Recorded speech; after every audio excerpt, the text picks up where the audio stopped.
Movie की starting में हमें एक स्पेसशिप को दिखाया जाता है जो कि पृथ्वी जैसे दिखाई देने वाले एक दूसरे ग्रह जिसका नाम होम स्टेट सेकंड है उस पर 5000 पैसेंजर और 258 क्रू मेंबर को लेकर जा रहा होता है। इसे उस ग्रह पर पहुंचने में 120 सालों का समय लगने वाला है। इसमें जितने भी लोग ट्रेवल कर रहे हैं उनकी उम्र उतनी ही रहे, इसके लिए उनको एक हाइबरनेशन पोर्ट के अंदर रखा गया है जिसके अंदर वो सोए हुए हैं और 120 सालों के बाद जागेंगे। स्पेसशिप को ट्रेवल करते हुए 30 सालों का समय हो चुका है, लेकिन एक दिन उसके सामने कुछ एस्ट्रॉइड आ जाते हैं जिससे उनकी टक्कर हो जाती है और इस टक्कर से स्पेसशिप में काफ़ी ज़्यादा डैमेज हो जाते हैं।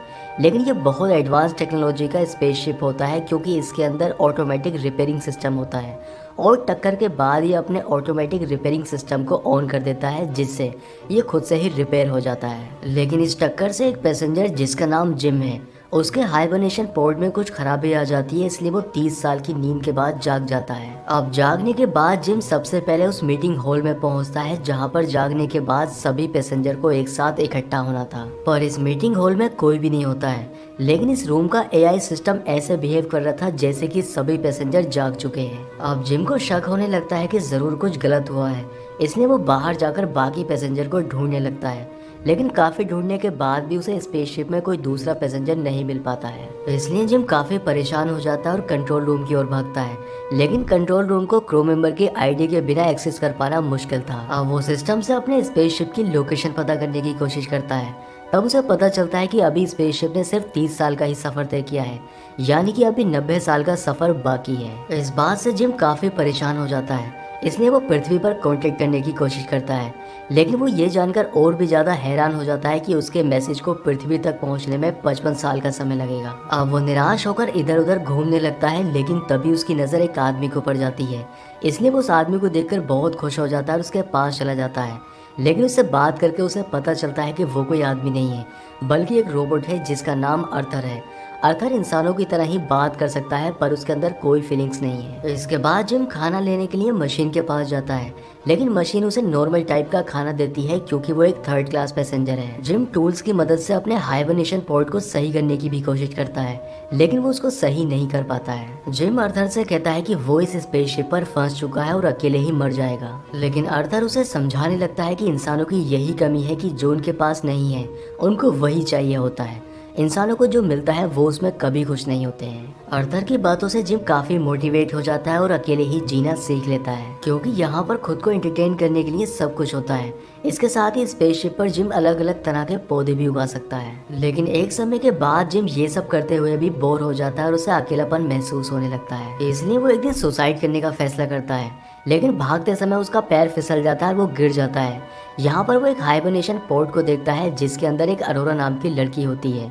जिम उसे देखकर पहले ही नजर में पसंद करने लगता है और सुसाइड करने का फैसला बदल देता है। इसके बाद वो अपना अधिकतर समय अरोरा के हाइबरनेशन पोर्ट के पास ही बैठकर बिताने लगता है। लेकिन एक दिन जिम के दिमाग में आइडिया आता है कि क्यों ना वो अरोरा को भी उसकी नींद से जगा दे, क्योंकि ऐसा करके वो अपने अकेलेपन को दूर कर सकता है। जिम को ये फैसला लेने में 1 साल का समय लग जाता है क्योंकि वो जानता था कि ऐसा करना गलत है। इसके बाद जिम ऐसा ही करता है, वो टूल्स की मदद से अरोरा के हाइबरनेशन पोर्ट को खराब कर देता है जिससे वो 89 ईयर पहले ही जाग जाती है। लेकिन जागने के बाद अरोरा ये जान पाती कि उसके हाइबरनेशन पोर्ट को जिम ने खराब किया है, इसलिए वो यहाँ से भाग जाता है और अपने सभी टूल्स को छुपा देता है। जागने के बाद अरोरा जिम से बाकी पैसेंजर्स के बारे में पूछती है, लेकिन जिम उसे बताता है कि तुम्हारा हाइबरनेशन पोर्ट खराब हो चुका है, इसलिए तुम अपने सफर से 89 ईयर पहले ही जाग चुकी हो। लेकिन अरोरा को उसकी बात पर यकीन नहीं आता, इसलिए वो बाकी पैसेंजर्स को देखने के लिए जाती है और वो देखती है कि सभी पैसेंजर्स अपने हाइबरनेशन पोर्ट के अंदर हैं। ये देखकर वो बहुत ज्यादा डर जाती है, इसलिए जिम उसे समझाने की कोशिश करता है कि तुम्हारी ही तरह मैं भी अपने सफर से पहले ही जाग चुका हूँ। इसके बाद अरोरा मशीन से खाना लेकर आती है, लेकिन उसका खाना जिम के खाने से काफी बेहतर होता है क्योंकि वो एक गोल्ड क्लास पैसेंजर थी, जबकि जिम 1 साल से वही नॉर्मल खाना खा रहा होता है। इसलिए अरोरा को जब ये पता चलता है तब वो उसे अपनी आईडी से खाना दे देती है। अरोरा इस बात को जानती थी कि वो दूसरे ग्रह पर पहुंचने से पहले ही मर जाएगी, इसलिए वो स्पेसशिप से निकलने की बहुत कोशिश करती है पर नाकाम रहती है। इसलिए अब वो जिम की तरह अपनी लाइफ में आगे बढ़ने की कोशिश करती है। अरोरा दूसरे ग्रह पर इसलिए जा रही थी जिससे वहां जाकर वो अपनी किताब लिख सके, लेकिन अब वो अपनी किताब को इसी स्पेसशिप पर लिखने का फैसला करती है। वो जिम का इंटरव्यू लेते समय उससे पूछती है कि आखिर वो अपनी फैमिली को छोड़कर दूसरे ग्रह पर क्यों जाना चाहता है। जिम उसे बताता है कि वो एक मैकेनिक है, उसे चीजें बनाने का बहुत शौक है, लेकिन पृथ्वी पर सभी चीजें पहले से ही बनी हुई हैं, इसलिए वो दूसरे ग्रह पर जाकर नई चीजें बनाना चाहता है। ये दोनों एक दूसरे के साथ काफी टाइम स्पेंड करने लगे थे,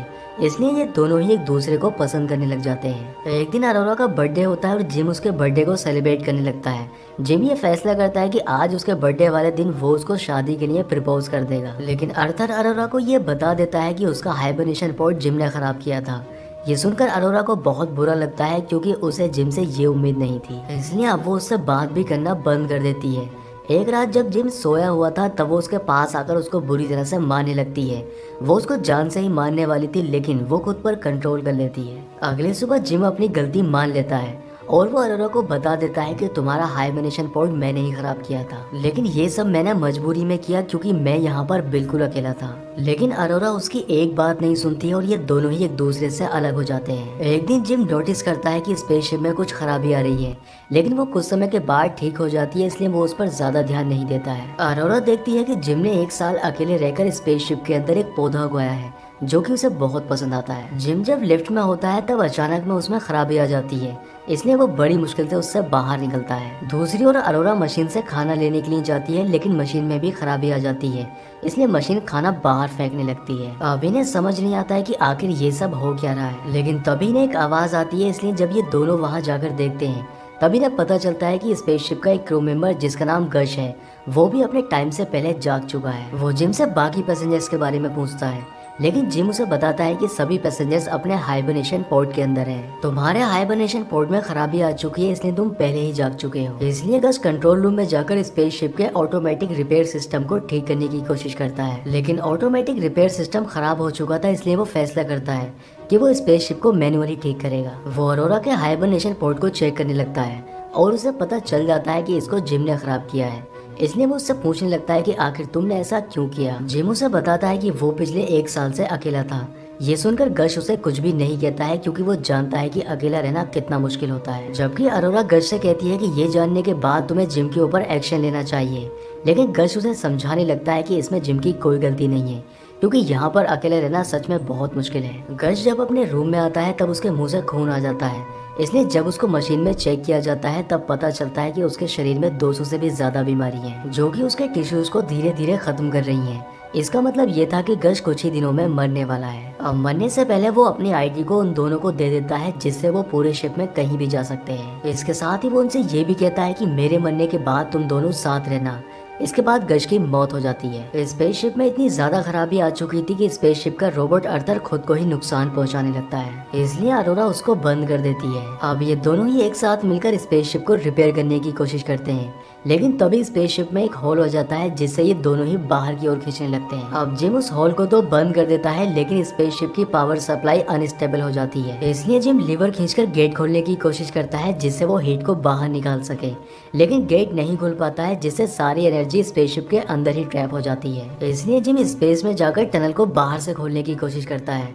अब वो जैसे ही लीवर को खींचता है टनल का गेट खुल जाता है, लेकिन लीवर छोड़ने के बाद वो गेट फिर से बंद हो जाता है। इसलिए वो समझ चुका था कि उसे हीट को बाहर निकालने के लिए लीवर को खींच कर रखना होगा, लेकिन ऐसा करने से उसकी मौत भी हो सकती है क्योंकि सारी हीट उसकी बॉडी से होकर गुजरेगी। बाहर का लीवर खींचने के बाद जिम अरोरा से अंदर का लीवर भी खींचने के लिए कहता है, लेकिन अरोरा ऐसा नहीं करना चाहती थी, लेकिन उसके पास कोई दूसरा रास्ता भी नहीं था, इसलिए उसे मजबूरी में ऐसा करना पड़ता है, जिससे सारी हीट जिम की बॉडी से होकर गुजरने लगती है।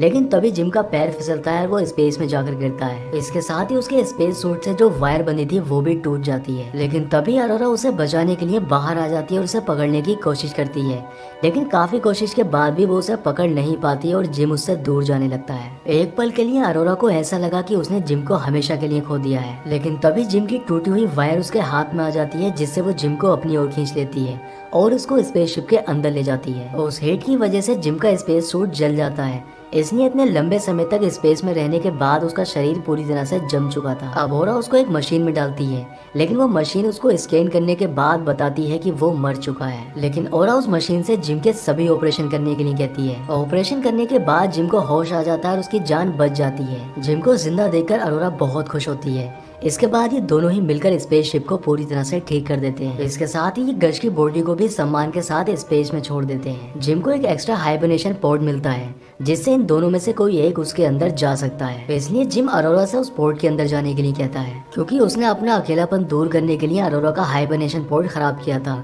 इसलिए अब वो अरोरा को हाइबरनेशन पोर्ट में भेजकर अपनी गलती सुधारना चाहता है। लेकिन अरोरा उसे अकेला छोड़कर नहीं जाना चाहती है और वो उसी के साथ रहने का फैसला करती है। तो इसलिए जिम ने कई सालों से जो अंगूठी संभाल कर रखी थी वो उससे अरोरा को प्रपोज कर देता है और ये दोनों ही शादी कर लेते हैं। तो इसके बाद हमें 120 साल के बाद का सीन दिखाया जाता है, जहाँ पर सभी क्रू मेंबर और पैसेंजर अपनी नींद से जाग जाते हैं। जागने के बाद वो देखते हैं कि स्पेसशिप के अंदर बहुत सारे पेड़ पौधे लगे हुए हैं और ये पेड़ पौधे जिम और अरोरा ने साथ मिलकर लगाए हैं। लेकिन ये देखते हैं कि यहाँ पर कोई भी नहीं होता है। इसका मतलब ये था कि उन दोनों की मौत हो चुकी है। और इसी सीन के साथ मूवी का एंड हो जाता है। दोस्तों, अगर वीडियो पसंद आया है तो वीडियो को लाइक और चैनल को सब्सक्राइब जरूर करें। तो मैं आपसे मिलता हूँ किसी नेक्स्ट वीडियो में।